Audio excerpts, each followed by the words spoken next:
Simplifying food के एक नए व्लॉग में आप सबका स्वागत है। तो पिछले व्लॉग में हम लोगों ने देखा मॉर्निंग स्टार चर्च, उसके खूबसूरत इंटीरियर्स, और वहां से हम लोग निकल आए हैं बाहर और सीधे चलेंगे माता कोलम और उससे अटैच जो चैपल है। माता कोलम की तरफ जाते ही आप देखेंगे राइट साइड में आपको दिखेगा ये एक बड़ा सा नाव बना हुआ है। पीछे आप देखेंगे क्रूसित यीशु, सामने नदी और इनफैक्ट समुंदर और रॉक्स का एक व्यू है।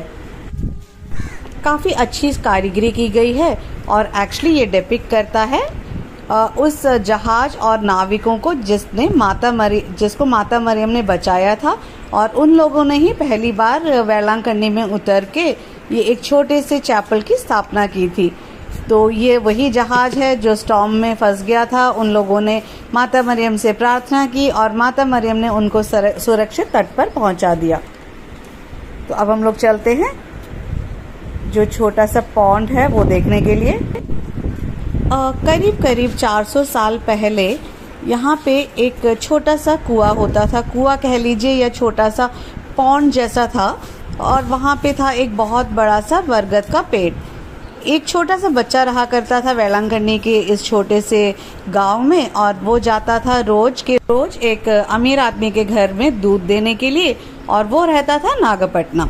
तो जाते जाते बच्चा थक गया था और इस कुएं से थोड़ा सा उसने पानी पिया, अपने आप को रिफ्रेश किया, और बरगद के पेड़ के नीचे बैठ के उसकी आंख लग गई। अचानक ही उसे दिखा कि कुछ बहुत ज़्यादा प्रकाश होने लगा है, और वो झट से उसने अपनी आंखें खोली और आगे क्या देखता है कि माता मरियम खड़ी है छोटे यीशु के साथ, और पूरा उनके आसपास सब उज्ज्वलित है। बहुत जोर से प्रकाश आ रहा था और ये बच्चा खड़ा हो गया। माता मरियम ने उससे मांगा थोड़ा सा दूध अपने बच्चे को देने के लिए। बच्चा मतलब छोटे यीशु के लिए। उसने खुशी खुशी वो दिया उस बच्चे को। माता मरियम ने अच्छे से यीशु को दूध पिलाया, और ये बच्चा जो है बाकी अपना जितना भी दूध उस घड़े में था लेके अमीर आदमी के घर पहुंच गया। वहां पे जाके अमीर आदमी से इसको खूब डांट पड़ी क्योंकि दूध कम था। तब उसने ये स्टोरी बताई उस अमीर आदमी को कि किस तरह से माता मरियम ने उसको दर्शन दिया और उससे दूध मांगा। तो हर कोई, नेचुरल सी बात है, इस बात को सुन के हंसने लग गए, किसी ने विश्वास नहीं किया। और तभी वो क्या देखते हैं, जैसे ही उन्होंने दूध का घड़ा देखा, वो दूध से ओवरफ्लो किए जा रहा था। दूध इनफैक्ट बाहर निकल के बह रहा था, और सबको इस बात पे विश्वास हो गया कि वो जो बच्चा कह रहा है वो बिल्कुल सच कह रहा है। और उसके बाद ये बात बिल्कुल आग की तरह पूरे गांव में फैल गई, और उसके बाद ये जगह माता कोलम नाम से फेमस हो गया। अब ये टैंक जो है सीमेंटेड है, और ये बिल्कुल बेसिलिका, जो मेन बेसिलिका है उसके टोटली ऑपोजिट में है। बेसिलिका और माता कोलम के बीच में है ये होली पाथ। एक तरफ है मॉर्निंग स्टार चर्च और दूसरी तरफ जो स्टेला मैरीज ऑडियो विजुअल्स। तो इस तरह से ये इसकी स्थापना की गई है। ये जो चैपल है इसके अंदर फोटोग्राफी अलाउड नहीं है, तो इसलिए मैं इसमें कैमरा नहीं लेके जा सकती, और बाहर से ही मैं रिकॉर्ड कर रही हूँ। अभी हम लोग यहाँ पे आए थे होली पाथ के थ्रू, लेकिन कुछ लोग ऐसे भी हैं जो चल नहीं सकते, व्हील चेयर पे हैं, जिनको गाड़ी की मदद चाहिए। तो उन लोगों के लिए साइड में ही एक रोड भी बना हुआ है जो होली पाथ के पैरेलल में है, और आप गाड़ी लेके, इनफैक्ट उनके बैटरी ऑपरेटेड वैन्स हैं, उसमें बैठ के आप यहाँ पे आ सकते हैं। आपकी खुद की गाड़ी नहीं आ सकती, ओनली वो बैटरी ऑपरेटेड वैन्स आप यूज़ कर सकते हैं यहाँ पे आने के लिए। तो इस वाले रोड जो कि होली पाथ के पैरेलल में है, आप देख सकते हैं एक छोटा सा कैंटीन सॉर्ट ऑफ ही है, मतलब जो थोड़े बहुत स्नैक्स वगैरह बिकते हैं। दूसरी साइड में बैठने के लिए जगह है, और this is like a normal tar road. तो चलिए वापस जाते टाइम हम लोग इस रोड के थ्रू चलते हुए निकलेंगे, जिससे कि मैं यहाँ के भी नज़ारे आपको दिखा सकूं। ये वही रोड है जहाँ पे हमने स्टेला मैरीज थिएटर जो मैंने आपको बताया था, जो बिल्कुल मॉर्निंग स्टार के ऑपोजिट में था, वो इसी रोड पे है।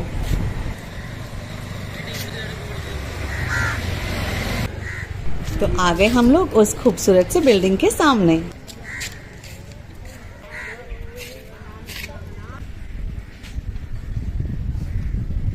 आगे जाते हुए दिखा हमें ये रिट्रीट सेंटर। वहाँ पे सिक्योरिटी से पता लगा कि कल रात को ही यहाँ पे रिट्रीट ख़त्म हुआ है। इनफैक्ट जब हम लोग रात को आए थे तो बहुत ज़्यादा डेकोरेशन दिख रहा था और अभी कुछ भी नहीं दिख रहा है। तो उसने बताया कि रिट्रीट था सारे प्रीस्ट के लिए और वो अब ख़त्म हो चुका है। यहाँ हमें दिखा मिशनरीज ऑफ चैरिटी का होम।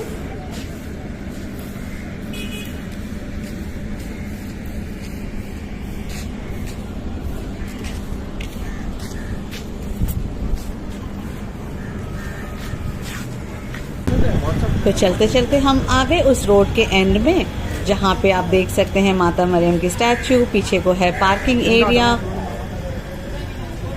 और स्टैचू के ऑपोजिट में ही है चर्च का एक छोटा सा कैंटीन और सामने बिक रहा है जूस। तो धूप में चलते चलते हम लोग थक गए थे और थोड़ा सा हम लोगों ने जूस लिया। तो माता कोलम का व्लॉग मैं आज यहीं पे एंड करती हूँ। कल हम लोग दोबारा मिलेंगे एक नए व्लॉग के साथ और उस वक्त तक आप अपने कमेंट्स मुझे ज़रूर छोड़िएगा कि आपको ये कैसा लगा और आगे आप किस तरह के व्लॉग्स देखना पसंद करेंगे। और अगर हाँ आपको पसंद आते हैं तो please like share and subscribe my channel.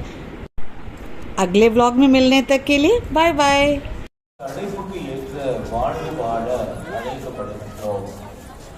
அழைப்பு என்பது பிழைப்புக்காக அல்ல.